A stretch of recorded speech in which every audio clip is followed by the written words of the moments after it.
Bien-aimés frères et sœurs, que la paix du Seigneur remplisse vos cœurs aujourd'hui. Que sa lumière vous entoure et vous fortifie. Nous allons entrer ensemble dans le psaume 13, un psaume courant apparence, mais d'une profondeur bouleversante. Psaume 13. Ici, David ouvre son cœur sans filtre, sans masque, sans crainte. Il ose exprimer ce que beaucoup d'entre nous ressentent en silence, l'attente longue, le sentiment d'abandon, la douleur intérieure, et l'espérance qui lutte pour ne pas s'éteindre. Ce psaume est un voyage qui part de la détresse la plus sombre pour aboutir à la louange la plus lumineuse. Un chemin qui nous apprend que la foi n'est pas l'absence de douleur, mais la capacité de se tourner vers Dieu même quand tout semble perdu. Entrons ensemble dans cette prière sincère qui ouvre une porte vers la guérison intérieure. Lisons ensemble, psaume 13.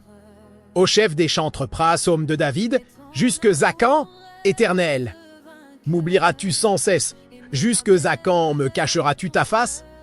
Jusque à quand aurai-je des soucis dans mon âme et chaque jour des chagrins dans mon cœur? Jusque à quand mon ennemi s'élèvera-t-il contre moi? Regarde, réponds-moi, Éternel, mon Dieu.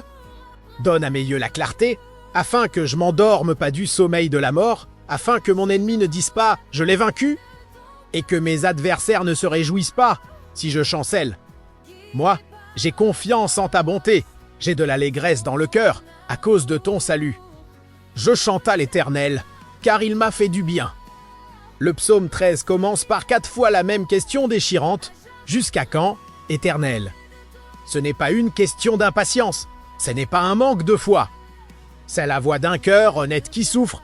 David semble dire « Seigneur, combien de temps encore cette nuit va-t-elle durer? Combien de temps vais-je pleurer en silence? Combien de temps l'espoir sera-t-il étouffé ?»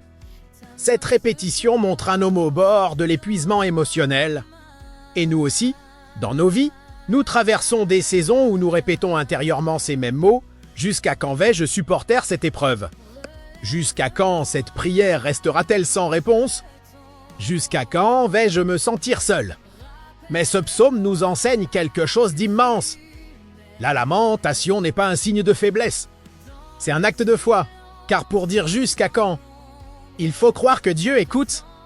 Pour crier vers lui, il faut être convaincu qu'il existe et qu'il peut changer la situation. David dit ensuite « Jusqu'à quand cacheras-tu ta face loin de moi ?» Ici, il ne parle pas d'un abandon réel de Dieu. Il parle de son ressenti. Car il peut arriver que Dieu soit présent, mais que notre cœur ne le perçoive plus. La douleur brouille la perception. La fatigue déforme la réalité. La solitude fait croire à l'absence. Mais Dieu n'a jamais quitté David. Dieu ne t'a jamais quitté non plus. Même dans les silences, il agit. Même dans les nuits, il veille. David poursuit.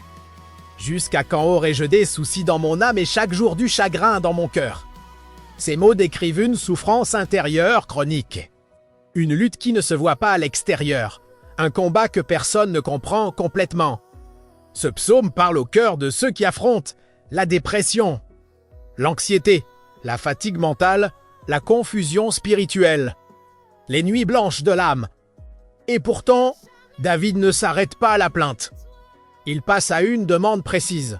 « Regarde, réponds-moi, Éternel, mon Dieu, ce simple changement est déjà une victoire. » Il ne parle plus de Dieu, il parle à Dieu. Il ne reste pas enfermé dans sa douleur. Il tourne son visage vers le ciel. Cette prière marque le tournant du psaume. Comme si un rayon de lumière traversait la nuit. Il dit « Éclaire mes yeux, afin que je ne m'endorme pas du sommeil de la mort. » David ne demande pas seulement une solution extérieure, il demande une lumière intérieure, une force divine pour son âme fatiguée, une clarté spirituelle pour ne pas sombrer. Car le vrai danger n'est pas la situation extérieure. Le vrai danger, c'est que notre cœur tombe dans le désespoir. Le combat le plus dur n'est pas celui contre les ennemis visibles, mais celui contre les ténèbres intérieures. David sait que si Dieu illumine son cœur, tout changera même si les circonstances ne changent pas immédiatement. Puis arrive la déclaration la plus forte du psaume « Moi, je me confie en ta bonté ».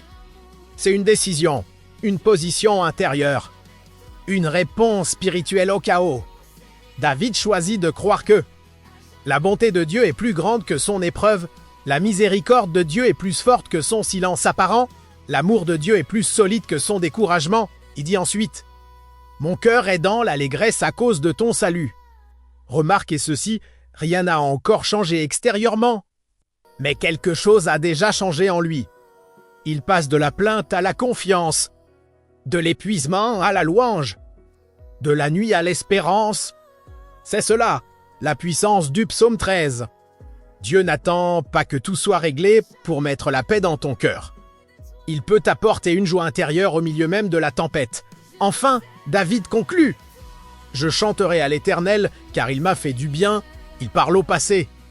Il se souvient de la fidélité de Dieu. Il ancre son présent dans la mémoire de ses délivrances passées. La foi, c'est se souvenir. Se souvenir que Dieu a déjà ouvert des portes. Se souvenir qu'il t'a déjà relevé. Se souvenir qu'il a déjà répondu. Se souvenir qu'il ne t'a jamais abandonné. Le psaume 13 nous montre qu'un cœur sincère peut traverser la nuit et revenir à la lumière. Qu'un croyant peut pleurer, douter, c'est vaciller, mais toujours revenir à la confiance. Frères et sœurs, le psaume 13 nous rappelle que même lorsque Dieu semble silencieux, il travaille. Même lorsque tout paraît figé, il prépare la délivrance. Même lorsque la nuit est longue, l'aube arrive. David nous montre le chemin. Exprimer la douleur. Prier avec honnêteté, demander la lumière, choisir la confiance et garder la louange vivante. Que ce psaume devienne pour vous une source de guérison. Que Dieu éclaire vos yeux, apaise vos cœurs et fortifie votre foi.